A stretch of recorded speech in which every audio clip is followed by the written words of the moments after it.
আসসালামু আলাইকুম, সবার কাছে নতুন একটা ব্লগ নিয়ে আসছি। কালকে বাণিজ্য মেলায় গেছিলাম, ওইখানে দেখছি তুর্কির থেকে লোক আসছে শর্মার দোকান। মানে এত সিরিয়াল ছিল, তা আমার জামাই মানে আমার আজকে খাওয়াইবে ওইখানে বলছে। আমার আবারও খুব ফেভারিট এই খানাটা।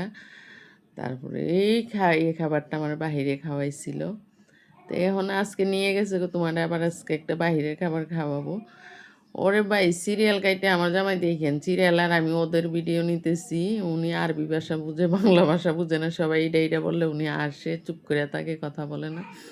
আর আমার জামাই দেখেন সিরিয়ালে এই যে টিকিট নিয়ে আসছে, সিরিয়াল টিকিট মানে ঢাকলে নিতে পারবে 900 টাকা 3 পিস।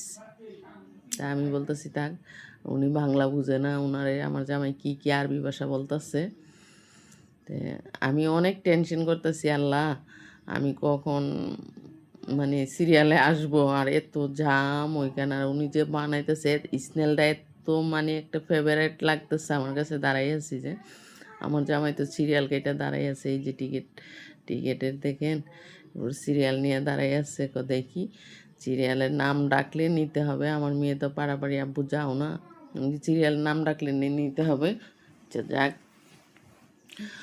ওর মাইক দিয়ে নাম অ্যালাউন্স করতেছে। আমার ছেলে বলতেছে, মা নাম এইটুকের নাম্বার মনে হয় আসছে। আমি আরে আসলে তো তোর বাবা শুনবে। তো যাক, যে জানতে ভিডিওটা দেখবেন মনোযোগ সহ দেখেন।